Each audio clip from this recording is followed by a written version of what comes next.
In this story, I reflect on the year since October 7th changed everything. I'm Joanne Green. Early the morning of October 7th, 2023, I took a call from my daughter-in-law Marie, who, unbeknownst to me, was in the process of becoming Jewish. She said, "My mom called this morning to tell me how upset she was about the attack on Israel." I held my breath. Her mom lives in France. I'd been awake for all of 20 minutes, blissfully unaware. When we hung up, I turned on CNN. This is CNN breaking news. And began to grasp the magnitude of the still unfolding catastrophe. In the moments and weeks that followed, I understood that Hamas had unleashed the worst assault against the Jewish people that had taken place in my lifetime. The pain and confusion were just beginning. I felt personally attacked. The first time I'd questioned my safety as a proud Jewish American. From the start, people on the left, my people, or so I'd always thought, were justifying Hamas's actions, couching the unbelievably gruesome assault in the larger context of the occupation, as though there was any way to justify the slaughter of peace-loving concert-goers, as if there could be an excuse for attacking the very Israelis who lived close to Gaza in hopes of building bridges, of helping people whose own government put them in danger. I read something that my young Muslim friend posted, the friend who, on behalf of her mosque, sent flowers to the JCC after a bomb threat forced our evacuation. She's the partner with whom I planned interfaith activities to bring Muslims and Jews together, an iftar, an art exhibit, as part of the Salam Shalom Speaking of Peace initiative. Her post, like so many, condemned the actions of the Israeli military, the killing of innocent Palestinians. Her tone stung, and I reached out, asking if we could meet to discuss our collective pain. She responded with an emoji, a tiny symbol that may have meant we were okay, the two of us, but that was it. Our people, I feared, were no longer okay with one another. I felt betrayed by the left, by the very people with whom I'd spent decades marching for justice, reproductive rights, voting rights, affordable housing, against racism and Islamophobia. I watched what was happening on college campuses, wondering where I would have stood as an 18-year-old. Would I too have seen Israel as the all-powerful occupier, the military giant, a puppet of the United States?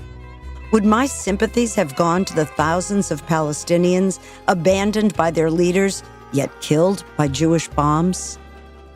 Why is no one on the left talking about the Israeli women who were raped, whose bodies were mutilated? During the first Intifada, as a radio talk show host, I felt pressure from the Jewish community to speak out publicly. "You have a platform," they said. But I was a journalist. I hosted debates, giving both sides a chance to make their case. I asked questions, like my people have done for centuries. We learn by asking questions. With age comes perspective, and knowing so much more now about the history, it's hard to listen to people who haven't taken the time to learn. From the river to the sea, they're chanting. But when asked, too few knew which river and which sea were being referenced, not to mention the fact that their chant was calling for the end of Israel. Too few of those sacrificing sleep in encampments, feeling solidarity with the oppressed, had knowledge of all the attempts that have been made to make peace with Palestinians while ensuring the security of Israelis. As former Israeli Prime Minister Golda Meir famously said, "You cannot negotiate peace with somebody who has come to kill you." On October 7th, 2023, Hamas came to kill, rape, torture, and kidnap Jews, as many as they possibly could. Hamas denies Israel's right to exist. Therefore, a peace treaty with Hamas will never be attainable.